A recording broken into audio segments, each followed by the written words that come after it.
And before we continue, let me acknowledge the presence of Senator Ping Lacson. Good morning, sir. Good morning, Mr. Chairman. Let me direct the ComSec to acknowledge the resource persons for today. Good morning, Mr. Chair. Good morning to our Senate President Pro Tempore. For the budget briefing of the 2026 proposed budget of the Anti-Red Tape Authority, Anti-Money Laundering Council, Governance Commission for Government-Owned or Controlled Corporations, and Philippine Competition Commission, we would like to acknowledge our resource persons from the ARTA. We have the Director General, Secretary Ernesto Perez. Good morning, sir. Undersecretary Genesis Abbott, Undersecretary Rico Judge Janvier M. Echeverry, Director Leia Grace Salcedo, Attorney Concepcion Zeni Ferolino Enad, and Director Marbida L. Marbida. From the AMLC, we have the Executive Director Matthew M. David, Attorney Maria Rhea M. Santos Mendoza, Attorney Emmet Rodion O. Manantan, and Ms. Mary Liz Nunez. From the GCG, we have the Chairperson Marius P. Corpus. Good morning, sir. Commissioner Brian Keith F. Hosaka, Commissioner Geraldine Marie Berberabe Martinez, and Executive Director Johan Carlos S. Bersena. From the Philippine Competition Commission or PCC, we have the Chairperson Michael Aguinaldo. Good morning, sir. Commissioner Michael Peloton, Commissioner Ferdinand Negre, Executive Director Tanate, and Executive Director Kenneth Tanate. Apologies. For the DBM and COA, we are still waiting for their representatives, but they will be represented by Director Lulo Vispo. And for COA, we have Ms. Emeline Barrigues. Thank you, Mr. Chair. Thank you very much, Committee Secretary. I went through your presentations over the weekend, and and I noticed that there are a lot of items in your presentation. So, because we have 4 agencies that we will be tackling today, so let's just go straight to your budget and also the utilization of your budget. If you have any requests, we can discuss that.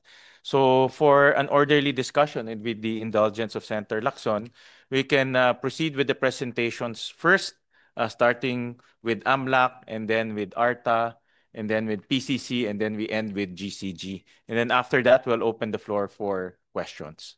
All right. So again, we'll just go straight to the budget kasi nakita ko yung presentations. If we finish all your presentations, it will take time. So we'll go straight to the budget because it's the Finance Committee anyways. No? So with that, we'll proceed with AMLAC.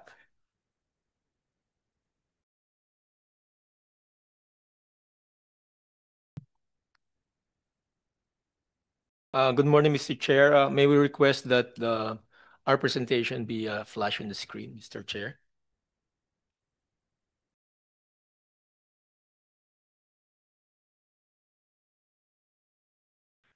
Mr. Chair, may we go directly to the financial performance portion of our presentation so that we can discuss immediately the budget of AMLC. Mr. Chair, for fiscal year 2024, the AMLC has disbursed the amount of 55,719,873.04 or 39.98% of the total obligated regular budget for 2024 of AMLC under the GAA, amounting to 139,366,642 pesos and 69 centavos. And we further disbursed 7,987,000 22 pesos and 20 centavos or 22.36% of the obligated allotment from the prior year of 2023. Additionally, 139,366,642 pesos and 69 centavos or 82.36% of the total allotment received for under the 2024 GAA budget amounting to 169,209,000 pesos has been obligated by AMLC for the agency's PAPs and further obligated 35,713,435.26 centavos or 55.78% of the allotment received from the budget of 2023, which was made part of the AMLC's continuing budget for 2024.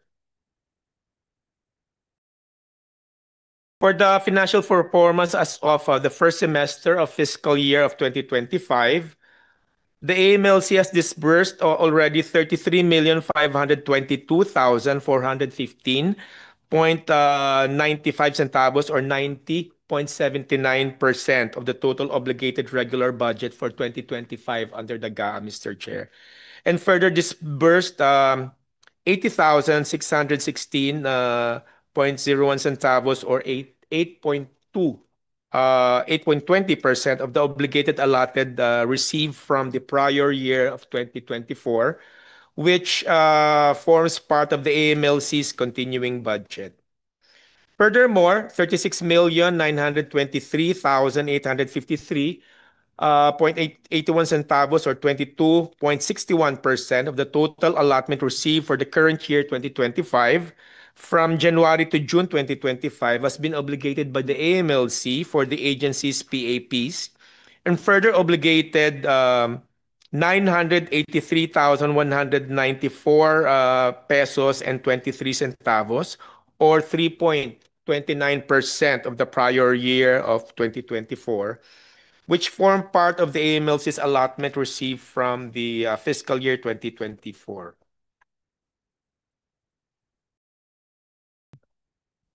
Mr. Chair, for the proposed budget of AMLC for fiscal year 2026, going to the slide on the proposed budget.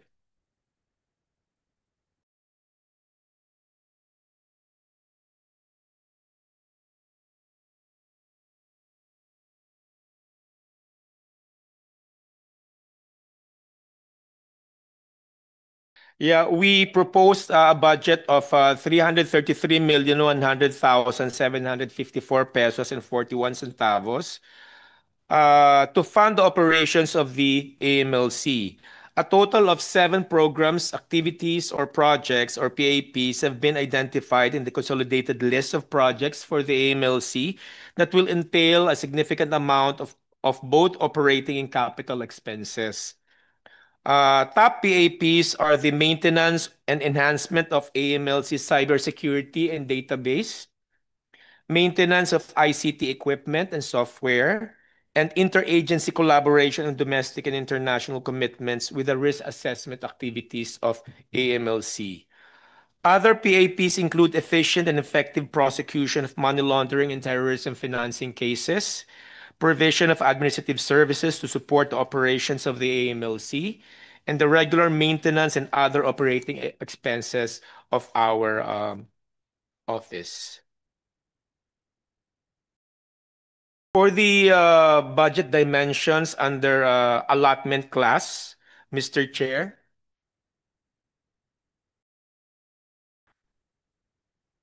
The AMLC budget is composed mostly of maintenance and other operating expenses in the amount of 293 million, 0.041 million, while the capital outlay amounts to 42.060 million, Mr. Chair.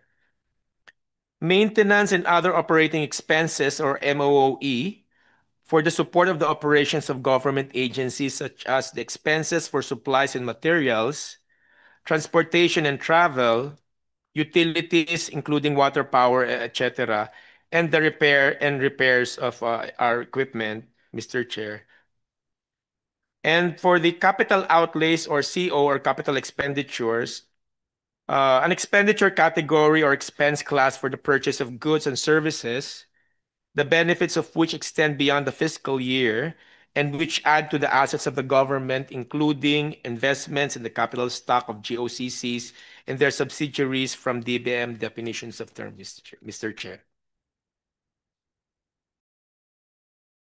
Next slide, please. By appropriation source, the budget allotted for the operations of the AMLC are sourced out from new general appropriations legislated by Congress for every budget year under the General Appropriations Act, Mr. Chair. For the programs, activities, and projects, or PAP, this slide shows the difference between the AMLC proposed budget and those provided under the fiscal year 2025.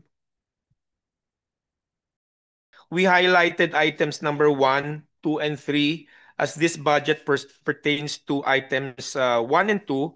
The budget proposal includes provisions for the maintenance and support of various cybersecurity and database systems, including Oracle database, vulnerability assessment and penetration testing tool, firewalls, and Gartner subscription for strategic support and data analytics. Additionally, this covers the annual maintenance of advanced analytics hardware and software, as well as advanced analytics management services, Mr. Chair. Maintaining and procuring these systems is vital for the AMLC for ensuring the security of our information collected and stored by the AMLC. As you very well know, Mr. Chair, we are receiving big data from the different covered persons through STRs and CTRs that we have received. In fact, last year, Mr. Chair, we have received more or less 34 million transaction reports from all covered persons of the AMLC. That's why it's very important that we procure these ICT items for our database and infrastructure. Furthermore, the update and maintenance of AMLC's advanced analytics system enables the AMLC to analyze large volumes of data, gain valuable insights, automate repetitive tasks, and make informed decisions of the council.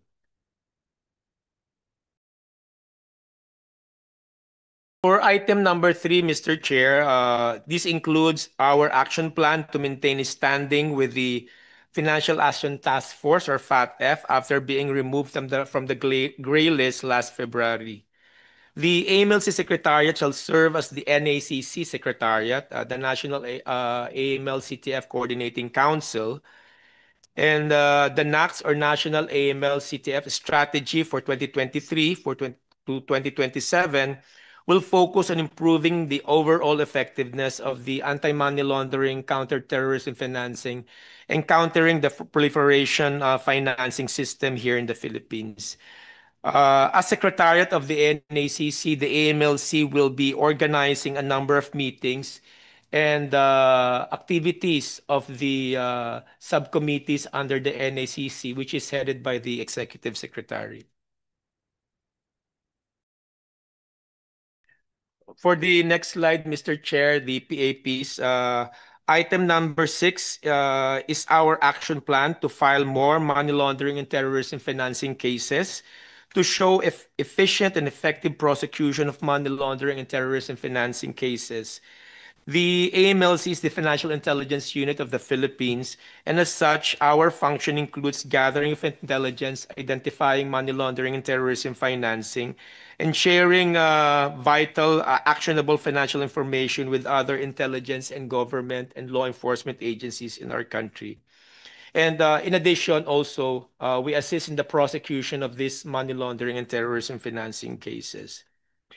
The same as a direct impact, if not the highest impact, also in maintaining that, in ensuring that the Philippines will not be a site for money laundering and terrorism financing, and also assisting also in the area of national security for our country.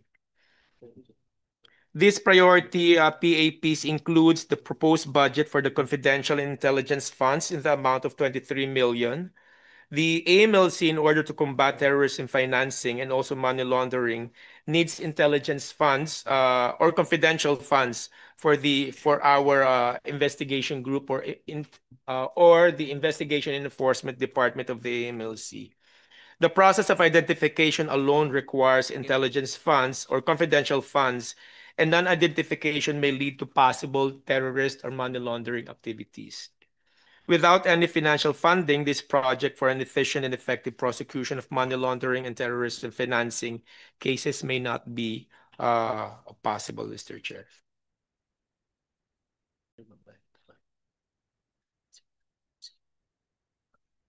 Next slide, please. In its fifth consecutive year, 2020 to 2024, the AMLC received an unmodified opinion on the fairness of the presentation of its financial statements for the calendar year of 2024. This is from the COA, Mr. Chair. Mr. Chair, that will be all for the AMLC. Thank you. Thank you very much. We recognize the presence of Senator Raffy Tulfo. Next to present is Arta. Mr. Chairman, yeah. May I just respectfully propose that after each presentation, mag-proceed na tayo sa question and answer para fresh yung kanilang, and then para rin kung wala ng tanong, ma-excuse na rin natin yung agency or agencies concerned. Okay. There's a proposal to proceed with the question and answer. We can do that. So we'll open the floor to the question portion. Senator Lacson is recognized. First question. Thank you, Mr. Chairman. First off, I'm just curious, how many times have we been in and out of the FATF gray list since the passage of the original Anti-Money Laundering Act? Mr. Chair, I believe that we've been with the gray list. This is the last one was the third time, Mr. Chair. So February, we were out, no? So before that, when was the last time that we were in the gray list? The last time was in 2013, Mr. Chair. 2013. Thank you, Mr. Chairman. Anyway, let's cut to the chase. Diretso na ako dun sa budget proposal. Ano? I understand that yung proposed budget nyo, out of your proposed budget of 333 million, ang inadapt lang sa NEP is something like 51%? A little over 51%. So, Mr. Chairman, the agencies in front of us, ito yung recipients ng so-called crumbs, no? ng budget sa, at least sa NEP, ano? But of course, I'll reference when the House GAB is presented to us, yun ang maging reference namin. So I just hope that your concerns will be adequately addressed by the House of Representatives para hindi rin kami mahirapan na mag-amend or maggawa ng insertions. To highlight yung sinabi kong crumbs, ano? For example, Mr. Chairman, dito sa kanilang original proposal, intended to fund their programs and projects. 125 million for the MOE or maintenance and enhancement, I'm sorry, ng kanilang cyber security and database. Would this include the blockchain? Kasi may nabasa rin akong blockchain proposal sa inyo. Yes, Mr. Chair, that will include the blockchain tool that we propose to procure, Mr. Chair, next year. Are these being outsourced? O standalone kayo? It's being procured is ICT software, Mr. Chair, where we will have access to use that software in order for our investigators to assist our investigator in investigating virtual assets that are part of our investigation for the investigation of money laundering and terrorism finance. And you think 125.5 million is not enough, no, to address this particular issue, no? Yes, Mr. Chair. Expense. Because the procurement of this ICT project, Mr. Chair, involves also management services and training also, Mr. Chair. That's why we need this budget that we are proposing, Mr. Chair, for the procurement of blockchain tools. Alam niyo po, Mr. Executive Director, napag-usapan na namin ni Chairman Sherwin ito, no? That we are here to help you, but you also have to help us justify why we should restore your original request to the DBCC. So, can you give us some justification why we should restore the amount as requested, as you know, as against the amount approved by the DBCC? Say 125. How much more do you need? And why? Mr. Chair, we need an additional of 32,550,000 pesos, Mr. Chair, The procurement of this ICT software subscription is essential to maintain the security, stability also, Mr. Chair, and efficiency of the AMLC's technology environment. Subscription to this database and application platforms ensure reliable operations for the AMLC, access to updates and vendor support to minimize po yung downtime and performance risk in the AMLC IT system. And the operating system po of subscription provide critical patches and enhancements to sustain secure and stable infrastructure.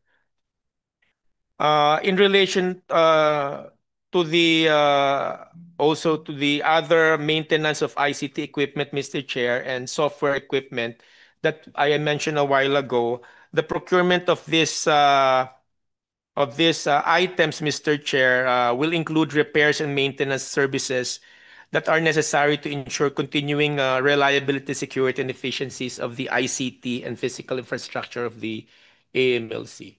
And this includes po, as I mentioned a while ago, yung aming tool for the investigation of virtual assets, Mr. Chair. Thank you, Mr. Chairman. Just to highlight the need to really assist this, particularly yung MLC, 125 million, 125.56 million. Mas maliit pa ito sa flood control, isang flood control project, Mr. Chairman. But, Mr. Chairman, just to on that topic, I noticed, I read in the briefer that yung personal services sagot ng BSP, no? So if you, how much is that personal services? Just to give us a complete picture. Mr. Chair, the personnel from BSP is 258, authorized by the Bangko Sentral ng Pilipinas, Mr. Chair. 158 million. No, amount. Personnel, How much is the 258 personnel, Mr. How much Chair. is the amount? We do not know the exact amount for the authorized personnel of the AMLC, because the AMLC's personnel are BSP personnel also, Mr. Chair. 258 personnel of it's like that we are seconded to the AMLC by the Bangko Sentral ng Pilipinas. Just submit to us the amount, just to Yes, give us a Mr. good Chair. picture. Kasi typically, di ba, may PS, MOE, capital outlay, just to give us a complete picture, how much is the budget being allocated to AMLC. No? Although ang authorization lang sa Congress is really for MOE and capital outlay, no? Yes, Which Mr. I agree with Senator Lacson, it's pittance compared to the financial crimes happening. Yes, Mr. Chair, we will request the Bangko Sentral ng Pilipinas to provide the amount, Mr. Chair, for the personnel. If I may proceed, Mr. Chairman, no. Ito pa yung mga susunod, 40.058 million for maintenance of ICT equipment and software. 39.385 million for the interagency collaboration, etc. 52.497 million administrative services. 15.877 and so forth and so on. My observation, maliliit pa po ito kaysa doon sa mga commissions saka mga SOPs. So just to highlight the need to really address the concerns and being raised by these agencies, to really assist them, answer the needs that the agency or agencies have right now. And that also goes through ito mga pittance din itong kaharap nating iba. So I would strongly suggest that we really take a hard look at their financial position, so to speak. We can easily realign naman siguro from the expenditures of the proposed budget of the other agencies, yung mga unnecessary. So rest assured, Mr. Chairman, and the AMLAC and the others, ARTA, GCG, and the others, na will be foursquare behind you along this line. Tulungan nyo lang kami na kindly submit your position paper to justify. And of course, I would request you also to makiusap na rin kayo sa House para pagdating dito, yung House Gov, hindi na rin kami mahirapan. Thank you very much. That's all from this representation, Mr. Chairman. Thank you, Senator Lacson. Next will be Senator Tulfo. Thank you, Mr. Chair. My questions It has nothing to do with the budget. Ito po ay follow-up lamang doon sa in-expose ni Senator Ping Lacson last week about the BGZ boys, particularly this guy Bryce, na has been cashing in and cashing out by the hundreds of millions sa mga casino. Meron ba ginagawang monitoring ang AMLAC tungkol sa mga big players sa mga casino? Yes, Mr. Chair. Having For the transaction? casinos, Mr. Chair, casinos are considered as covered persons or reporting entities of the AMLC. Therefore, under our rules, they're required to submit covered transaction report, which is 5 million and up. They have to report it to the AMLC. Pag may mga nagpapasok po ng pera o nagka-cash out na, They are required. they're required to report to AMLC So those that means transactions. wala talagang tao kayo sa AMLAC na nandoon mismo sa loob ng casino na minomonitor yung paglabas-pasok ng mga pera. Yes po. Sa money booth kung tawagin. I don't know what you call that place na nandoon yung pera sa booth na yon at doon nagpapapalit at doon nag-encash. Yes po, sa casino na po, yung mga empleyado ng casino po, ang required po mag-file ng transaction reports. Pero kayo wala. Pero wala hong So taong pwede AMC. dayain. So pwede makipagsabuatan ang mga big time player sa mga empleyado sa casino. Kasi wala kayo doon. Actually po, pwede po yun. Posible So, po yun. posible. Posible po. So tama lang bang sabihin ko na pwedeng yung mga casino ay ginagamit ng money laundering ng mga taga DPWH, ng mga malalaking magsugal? Pwede naman po, sir, mangyari So yun. possible po yon. Yes, Mr. Chair. So ano po yung mga plano ninyo ngayon? Gayon inamin mo na pwedeng yung mga casino na yan ay pag-uugatan ng money laundering ng mga taga DPWH, ng mga corrupt government officials. So what is your plan? What are the things that you must put in place in order that these can be avoided? Right now, Mr. Chair, what we are doing is we're coordinating to another regulator, which is the PAGCOR, regulator of casinos, Mr. Chair. And we are requesting them to investigate regarding the incidents of some public officials using the casinos as a possible using the casinos as possible site for their the proceeds of corruption, Mr. Chair.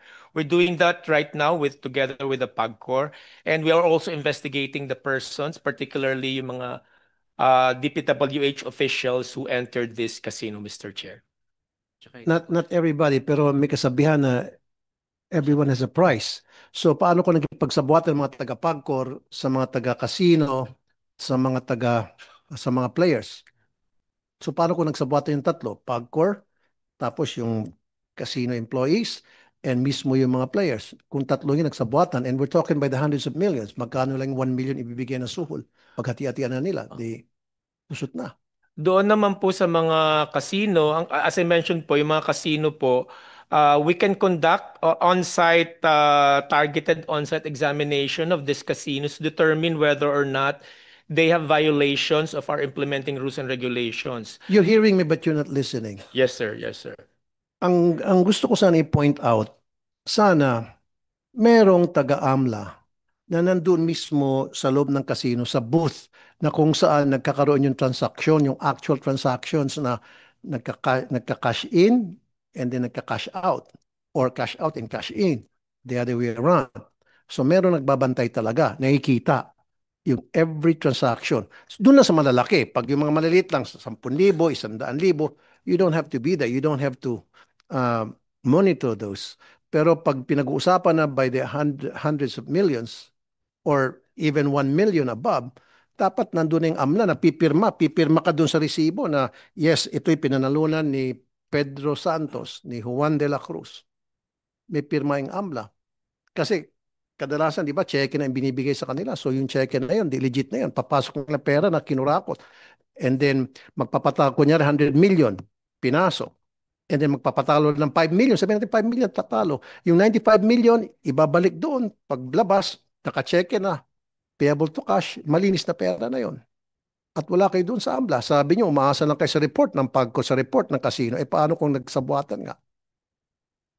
Mr. Chair, pwede po namin pag-aralan po na magkaroon ng personnel po sa mga casinos because under po sa rules namin sa kasabatas po, hindi po required ang AMLC to be present in each and every covered person po na nire-regulate namin. Pero po pag-aaralan po namin kung po pwede po namin gawin yung Doon nga, kasi hindi kayo required. Kaya dahil hindi kayo required, ginagamit ngayon to ng mga sugarol, mga big time na mga sugarol, especially to mga government officials tulad nila Bryce et al., mga taga DPWH, para mag-money launder.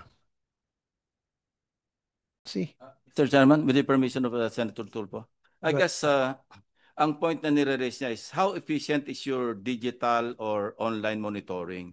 Kasi you cannot be in so many different places to monitor physically. Yes, sir. So, gaano ka-efficient yung inyong digital monitoring in this regard? Yeah, yung po nga yung nababanggit ko po kanina, nagpa-file po ang ating mga casinos ng covered transaction reports at suspicious transaction reports regularly. If they find na may mga suspicious activities, they will file transaction reports. Ito po mga transaction reports na to, pag-aralan namin particularly po sa kaso nito yung mga public officials po natin gumagamit ng mga casino. Nag-file po mga casinos natin. Ngayon po, inaaral namin yon at gumawa ng po kami ng investigation report. And this investigation report po will be the basis of our filing of cases. Cases po for freeze order, cases for civil forfeiture and money laundering case. Yun po ang mga ginamit namin sa mga kasong ito. Yeah, thank you, Senator Lacson. Maybe I can add, doon sa mga winnings ng mga players, so kahit man lang sana mabigyan kayo ng kopya ng CCTV, diba? Yun yung sinasabi ni Senator Lacson yung sa digital. At the same time, of course, dun sa computer, kasi sa computer, nadadaan naman yung pwede naman erase yun eh. Pwede naman yung i-delete. Pwedeng gawa ng paraan na para mabaliwala yung ah, pera na in-encash o pera na in-out. So maybe try to come up with a system, makipag-tie up kayo sa mga casino and of course with PAGCOR na may access kayo sa CCTV, especially pag malaking pera na pinapalit para makita nyo yung pagpasok at paglabas ng mga pera, especially pag we're talking of hundreds of millions. Mr. Chair, we've already sat down with the PAGCOR and with the relevant casinos, Mr. Chair, and we have already requested po yung mga nabanggit niyo po na CCTV, particularly yung mga incidents where our persons of interest or the public officials enter their casinos. We've already made that request and we're just waiting for them to give us copies of these video clips from the CCTVs of these incidents, Mr. Chair. Hinihintay na lang po namin. So doon naman tayo sa Lotto. Have you heard of this Binondo Gang?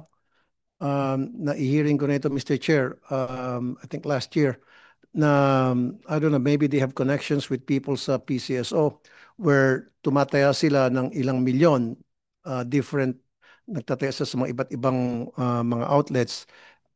They will spend say 5 million and ang balik noon hundreds of millions of pesos.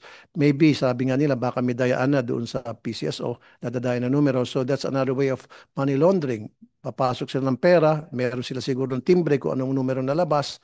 And then, of course, mananalo sila after investing 5 million or 10, even sabihin natin 10 million. Ang kapalit noon, 500 million. Minomonitor niyo po yun? Yung nananalo by the hundreds of millions sa PCSO. Are these being monitored? Although I know tax-free to, di ba? O meron ng tax being paid na dito sa mga winnings sa Lotto? Ang PCSO po kasi hindi siya covered person reporting entity ng AMLC. Therefore, we won't be able to monitor yung mga transactions po with PCSO. I'm thinking po of the predicate offense or unlawful activity involved po pag may mga nananalo sa PCSO. Malamang po kung involved po ang public official sa mga pangyayaring pong yan, pwede po natin ipasok sa predicate offense of violation of the Anti-Graft and Corrupt Practices Act. Kung involved po yung mga public officers, employees po ng isang agency. Sa ngayon po, hindi po nagre-report ng PCSO kasi hindi man lang po siya covered person, government agency po lang po ang PCSO. Pero we can look into that po. Kung may magre-report po sa amin on the predicate offense of corruption in relation to the winnings in the PSSO po, Lotto, pwede po namin tingnan po iyon. Thank you, that's all, Mr. Chair. Thank you. And just to continue the discussions, um, alam ko lahat ng mga covered transactions dumadaan sa AMLC. And in fact, I had the opportunity of working with or collaborating with AMLC during the investigation of Alice Guo, tsaka yung Banban na Pogo. So lahat, I understand that yung mga deposits worth 500 or transactions in banks worth 500,000 and above, rini-report yan sa AMLC. Sa casino, pag 5 million and above, rini-report sa inyo. Pag real estate developers, 7 million and above, rini-report rin sa inyo. Ilan ang transaction na yun per year? Kasi kung 500,000 pesos and above banking transaction, I would assume marami yan, di ba? And the reason for discovered transactions to be reported is for you to detect whether there is fraud or anomalies, di ba? So yun yung concept na yun eh. So how many transactions na yun? A year, annually. Kung meron kayong ganun na data. Yeah, may listahan po kami dito for the year so far of 2025. Yung mga suspicious transaction reports, 24,597,037 STRs. For 20, 24,597,037. for what year? 2025 alone. Ngayon pa, so far. So 2020, so kalahating taon pa lang, 24 Kalahating million taon na pa lang. ang suspicious transaction. STR lang ho yun. Eh paano yung covered transaction? Yung mga CTR po ay 42,276,995. For 2025. 2025 pa lang ho yun. So let's say ido-double natin yan. Assuming lang, no? Just simple math. In a year, tama ba ang suspicious transaction can be up around 50 million? 50 million, opo. More or less lang. More or less. Ang covered transaction can be 100 million a year?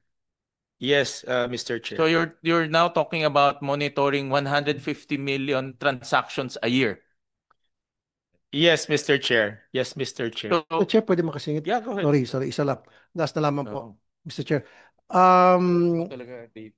Yung mga transaction by the hundreds of millions, sabi nyo meron kayong ginagawa monitoring dyan through PAGCOR and the casino itself. Halimbawa tulad ni Bryce na nagpapasok ng by the hundreds of millions, pasok labas. Hindi nyo kinakausap o meron kayong intelligence funds. Inaalam kung sino ito at saan galing yung pera niya. O sinusulatan siya. Tinatanong siya saan ang source. You don't do that. You don't do such a thing. Kasi questionable, di ba? Hundreds of millions almost every week. So that's very suspicious. And who's this guy? Dapat kayong AMLA, then pupunta kayo sa PAGCOR. Ang pagkakaalam ko, correct me if I'm wrong, if this is not the system that you're trying to implement. O, itong tao to, pangalan niya, kunya Juan de la Cruz, Bryce, I don't know kung anong ginagamit niyang Senator Lacson, sir, anong ginagamit na alias ni Bryce sa casino? Marvin de los Santos. Marvin Santos de Guzman. Marvin de Guzman. So, every week, by the hundreds of millions, in and out, hindi man lang naging red flag sa inyo, teka muna, sino itong Marvin na ito na by the hundreds of millions ang tinatalo at pinapanalo every week or every month. So, dapat kumilos na kayo, meron kay Intel funds pala. So, para alamin kung sino siya at ano itong mga pinanggagawa ng taon to. Yung mga STRs and CTRs po, filed by the covered person ng mga casino po, ang ginagawa namin po dyan, may financial intelligence report kami, yung po magiging basehan po ng aming investigation together with PAGCOR. Yan po, ginagawa naman po namin yan ngayon. Kaya lang po sa kasong to, initially, admittedly, hindi po nakita agad kasi they're using aliases or other names. Kaya hindi po nakita yung mga... Even aliases yes. lang. O sabihin natin Marvin, sino ba to si Marvin de Guzman? Sana red flag agad to sa inyo na nung makita nyo hundreds of millions in and out in a span of say less than a year, red flag sana yon para makipag-coordinate kayo sa PAGCOR and mismo sa casino para alamin kung sino siya at saan galing itong mga pera niya at saan niya dinadala yung mga winnings niya. Mr. Chairman, if I may Yes. interject again. Senator. In fairness to the council, when I submitted to them the names of the persons plus the aliases, they took action immediately. And that's the reason why I was able to, at least the cash to chips and chips to cash sa casino. Dahil hindi naman po covered yun hindi naman banking transaction yun eh. So, but casinos are covered persons. So they continued monitoring, but they cannot take action kasi hindi sila matrigger. And I'd like to follow this up with a question. What would trigger the AMLAC to take action? A formal complaint or just a notice that such person is possibly or suspiciously committing money laundering, for that matter? Thank you, Mr. Chairman. Mr. Chair, as I mentioned a while ago, the trigger for us to conduct investigation for money laundering or any other unlawful activities is when we gather these STRs and CTRs and produce an financial intelligence report. That is what happened here, Mr. Chair. When we have this financial intelligence report, we opened an investigation. Actually, we opened an investigation even earlier than the Senate investigations, Mr. Chair, because we have already coordinated with the covered persons and with the PAGCOR about this matter, Mr. Chair. You That's cannot the trigger. yet freeze the accounts, no? Not yet. We have not yet applied for a freeze of the accounts and the assets of the So what would persons of trigger interest. the AMLAC to freeze the accounts? Uh, A formal complaint. There's already, yes, Mr. Chair, as one of the elements for the freezing of the accounts, Mr. Chair, is the existence of the unlawful activity or predicate offense. Meron na pong final na complaint for the predicate offense of corruption recently, and we will be filing soon the petition for freeze order with the Court of Appeals. Yeah, dahil nag-request si Senator Lacson. So, yun ang nag-trigger. So, what happens kung hindi nag-request si Senator Lacson, so wala nag-complaint? So, at hindi pumutok tong flood control anomaly.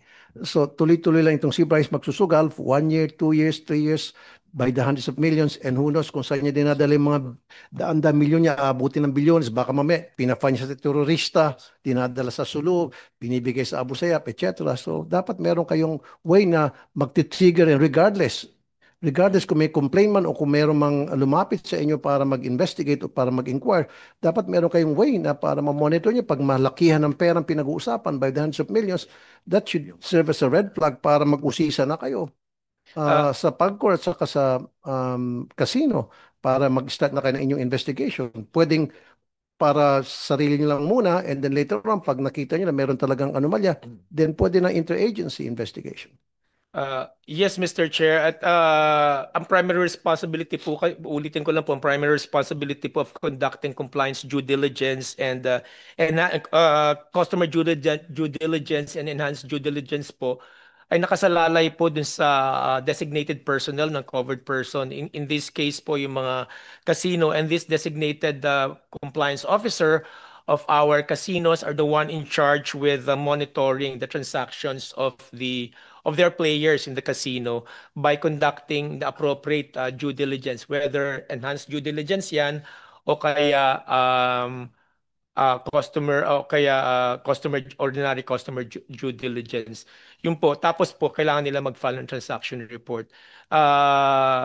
Pag-aaralan po namin kung pwede pang dagdagan yung mga responsibilities po ng mga customer, ng mga casinos para po ma-monitor nila yung transactions ng kanilang mga kliyente.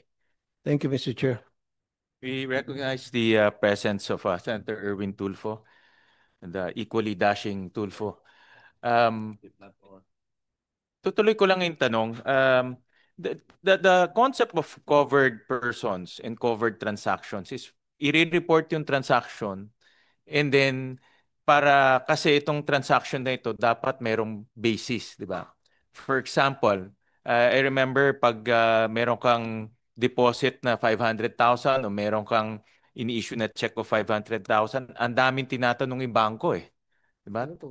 Saan galing, tatanong nila, Senator, saan galing ito? Nagbenta ba kayo ng lupa? Nagbenta ba kayo ng ano? So the concept here is dapat legitimate yung income, di ba? So, ngayon na rini-report nila, halos 150 million, tama ba? 150 million transactions a year? Yung sa More or 2020, less lang, More or less lang, yes po. Yung sa 2025 po, as mentioned, yung STR po 24 million na to 24.5. Yung cover transaction 42.2. So, 2025 pa lang po. So, times 2 lang natin yan. Times 2 po. Oo, times 2 lang natin. So, mga 100, sabihin na natin 150 million a year. Yes, Mr. Chair. These transactions is supposed to be analyzed and reported to you to make sure that those transactions come from legitimate income sources. Tama? That's Yes, the Mr. concept Chair. Nagagawa ba yon? Do you Ang analyze each and every transaction to know that the transactions come from legitimate sources? Kasi that's the whole concept of that why they are reporting. Bakit pa tayo magre-report kung hindi nyo naman titignan yung income source, di ba? The whole point of reporting to AMLAC is to know whether it's legitimate or not. That's why the banks normally ask us, ako, Yes. tinatanong ako parate, no, kung merong ganyang kalaking transaction. Mm. In casinos, I would assume it's the same. No, pag 5 million yung kanyang transaction sa casino, nag-withdraw siya ng 5 million chips, I'm sure tatanungin siya kung anong source niya, kung ano yung negosyo niya, et cetera, et cetera. And then i-report sa inyo, di ba? Na-analyze nyo ba lahat yan? Yung 150? Mr. Chair, admittedly, because of the sheer volume of these transaction reports, we were not able to analyze in each and every transaction report. Kaya nga po, we have prioritization. Ginagamit po namin system namin, a system of prioritization po sa aming database. Pinaprioritize po namin ng certain predicate offenses, depending on the predicate offense. Kunyari po, involved po ang corruption, nakikita ng database namin ang involved in corruption, nasa taas po ng priority yon. Terrorism financing, nasa taas din ng priority. So, uunahin po namin yung mga transaction reports where this, tinatag po yun, where this unlawful activities are mentioned. And then, yung pong inuuna naming gawa ng intelligence report and then inuuna namin i-investigate. Intelligence report tapos open investigation. Yeah, but that's where kami ni Senator Lacson is coming from because Yes. definitely if you analyze yung 150 million over transaction mano-mano, that's not gonna happen. No? Yes. Hindi nyo matatapos talaga yan. So you really need to use tools and automated systems. No? Artificial intelligence na nga ang ginagamit ngayon. So the point I'm trying to make is with the cut that was made by DBM, magagawa nyo pa ba yan? Kasi ang gusto namin, makover nyo yung 150 and more. Because Mr. ako nakikita ko the next few years, may mga experience natin with Alice Guo, ngayon with this DPWH corruption, everything is a financial crime Yes. Pag kumita ka, financial crime yun No? But we need to nip them at the bud. No? For example, ito, I'll show with the permission of Senator Lacson, yung slide 30. This came from the privileged speech of Senator Lacson. For example, we'll flash lang. Si Henry Alcantara, Casto Chips, 1.4 billion pesos. Si Bryce Hernandez, 659 million pesos. Si JP De Guzman, 26 million pesos. I am sure pag nagka-cash to chip sila, million yan, di ba? So kailangan i-report sa inyo. And then you have to analyze kung itong taong to, legitimate ba yung source niya o hindi siya legitimate. Whether gumamit siyang alias or not, but you need to find out whether legitimate or not. But if you look at the covered period, 2 years, 3 years, nakalampas to sa AMLAC. No? So that this is what we are trying to prevent now. No? Because ang theory nga, Senator Lacson, correct me if I'm wrong, parang linolonder nila ito para maging malinis na pera. No, pero kung yung first year pa lang na-detect na natin yan, and then kaagad ma-prevent na natin yung corruption from happening in the second or third year. No, that's what we're trying to make. What tools do you need so that 5 million pa lang ang cash to chips niya, makikita nyo na, ito, alias ang gamit nito, walang ganitong tao. Kaagad, we can already stop them from continuing their corrupt practices. So that's the point we're trying to make. No? Mr. Chair, one of the additional budget items that we requested a while ago, which we mentioned a while ago, is this machine learning models and predictive analytics tools that we are requesting to be included in our budget because of the growing volume and complexity of CTRs and STRs. Have made it difficult for the AMLC, particularly in Financial Intelligence Analysis Group, to analyze data manually and comprehensively. Napakarami po niya, as we discussed. To enhance this capacity of the AMLC to analyze all those transaction reports, we intend to adopt advanced data processing tools, including machine learning and predictive analytics.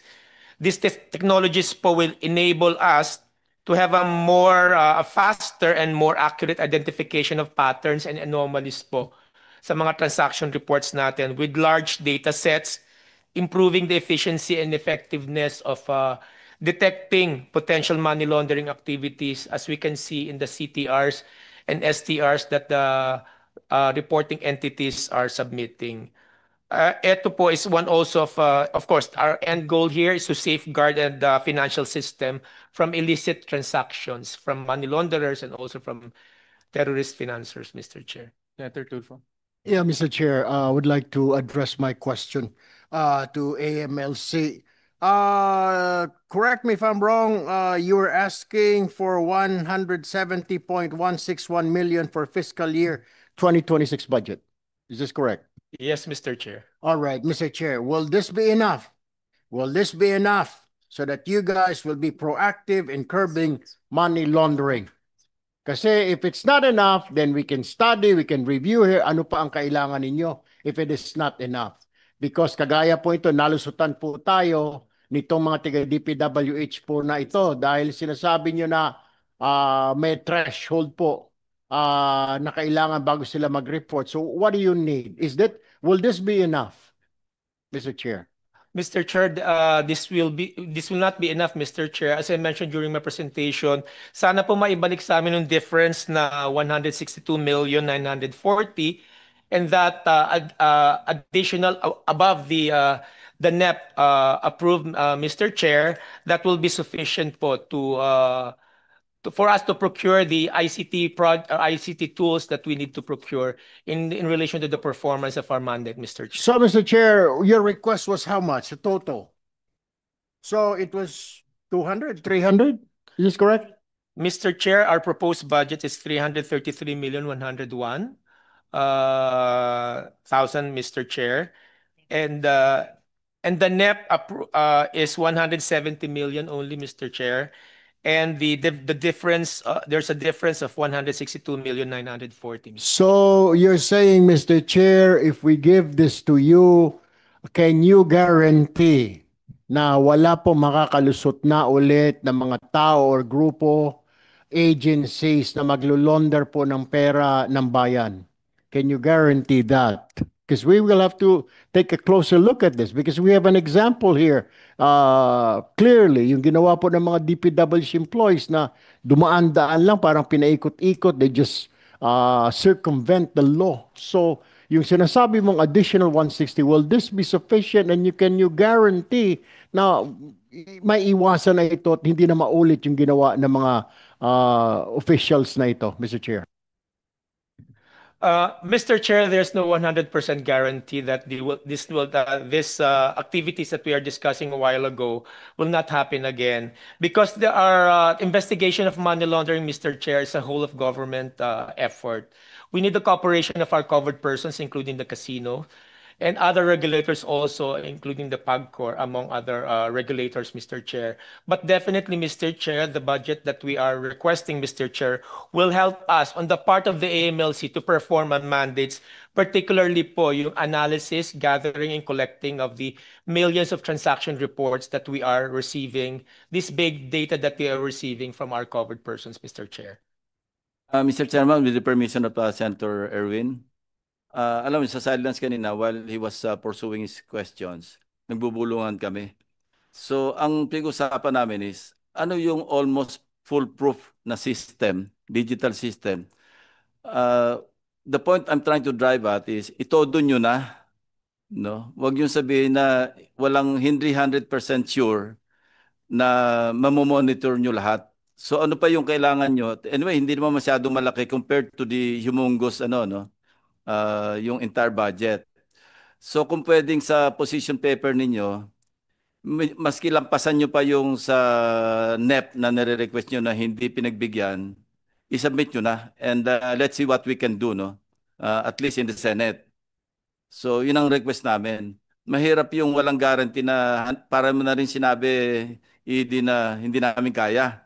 Kasi kulang pa rin yung hindi pa rin kami capacitated. So, what will fully capacitate you, no, as AMLAC para ma-cover nyo yung, at least ma-maximize natin yung effort ninyo, yung efficiency ninyo. Thank you. Thank you, Mr. Chair. We will do that. We will submit and provide justifications in our position paper, Mr. Chair. Thank you. Mr. Chair, I have like a couple more questions. Wala po ba kayong mga tao na naka-assign sa bawat casino? Tatlong malalaking casino lang naman po yan dito sa Metro Manila to monitor. Lalo na siguro doon po sa may cashier dahil diyan po pupunta yung mga player magpapalit ng pera. Wala po tayong persons in particular assigned there to check every day. Yun lang po ang trabaho. Parang ika nga, magmo-monitor lang po kasi nalusutan po tayo.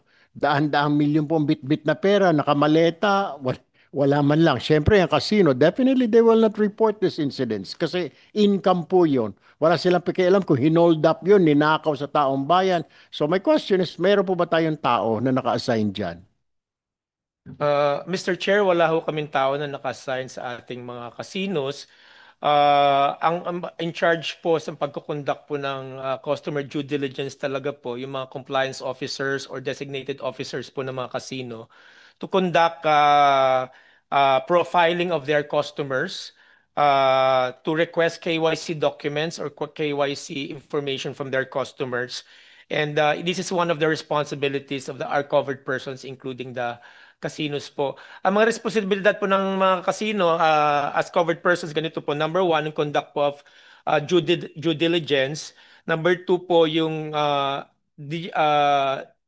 recording, gathering the documents about their customers, and filing po of transaction reports. Ito po yung tatlong responsibility nila na inaasahan po natin from our covered persons, including casinos. Wala po talaga na empleyado naka-assign po doon. Pero ang problem nga dyan, Mr. Chair, nakita po natin, bilyon po di po ba? Si Alcantara, bilyon.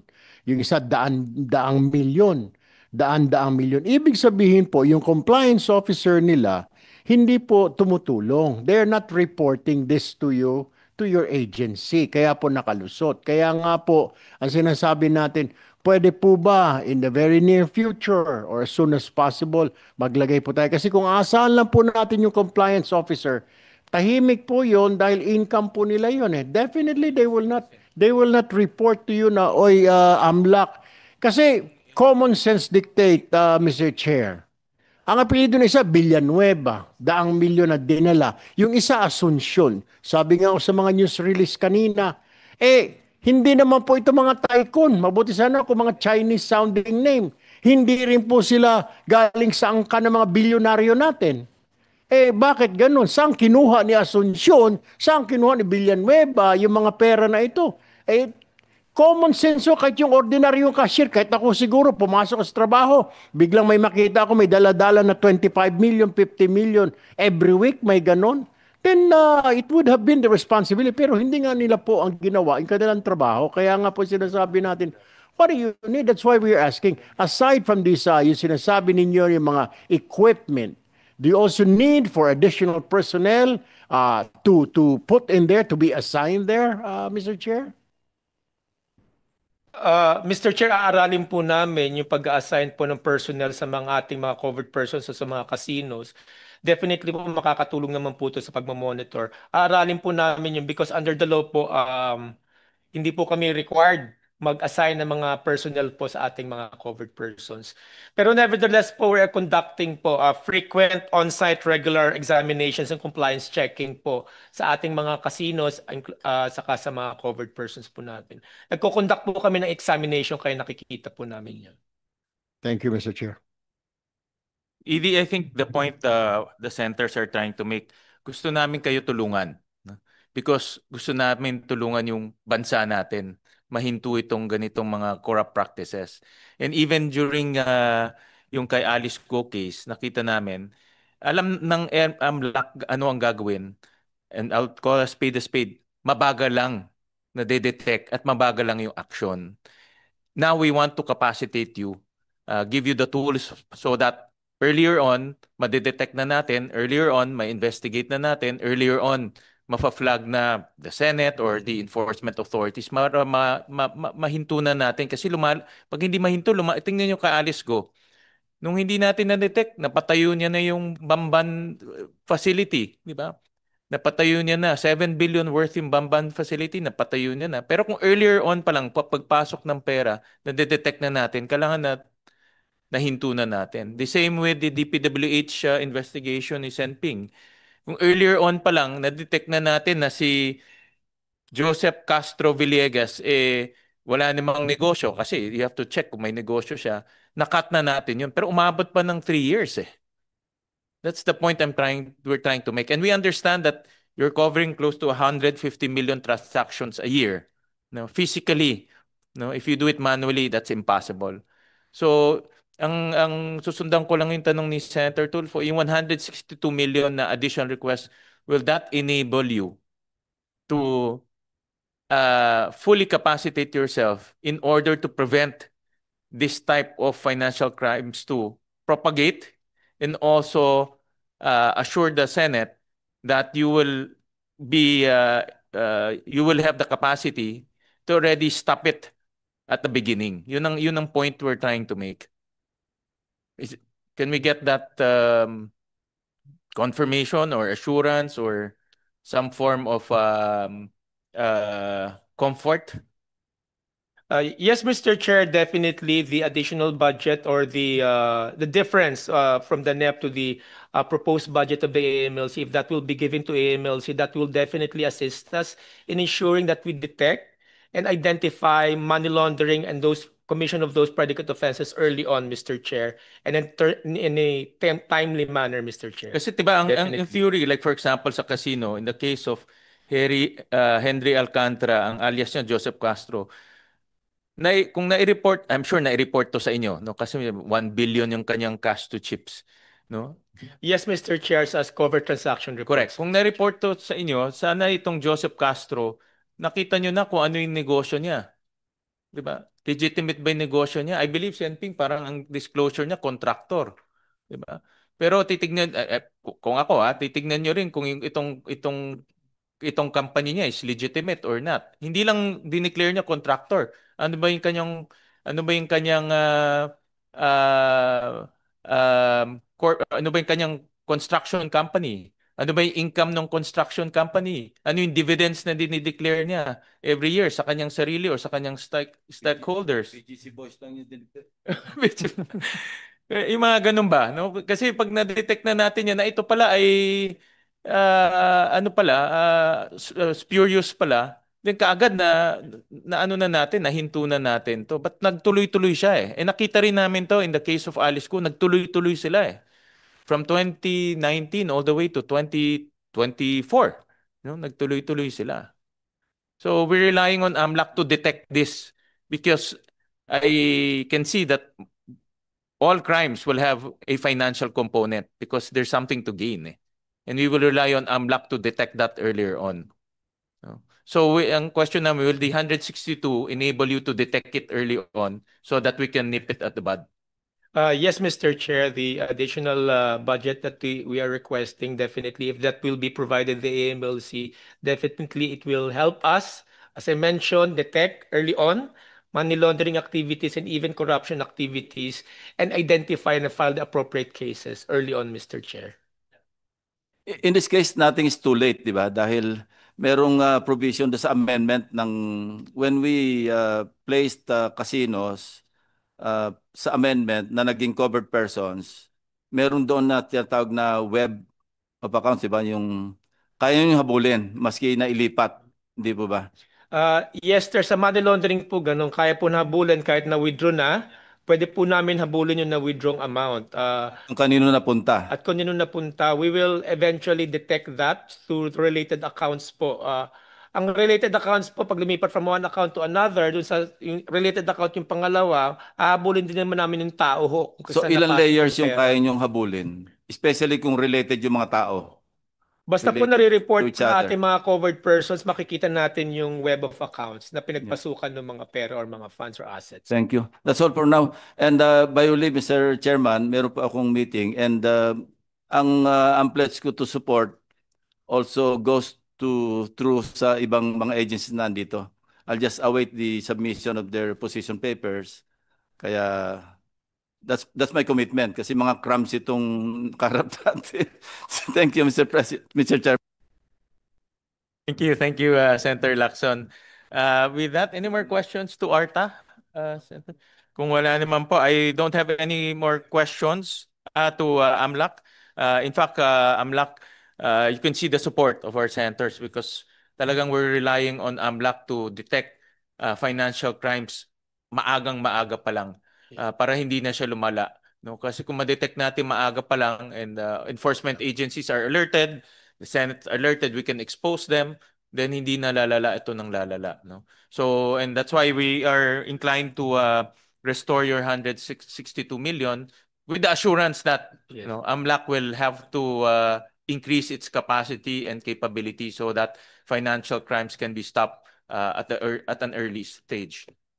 Mr. Chair, once again, we'd like to thank Mr. Chair, you personally, Mr. Chair, because you have assisted us during the investigation of Mayor Go, and we hope your continuing support also for the AMLC, particularly putong budget, because we really need this for to continue and to fulfill our mandate as investigator for money laundering and as FIU of the Philippines. We also thank Senator Tulfo for their support to AMLC. Thank you po. Thank you.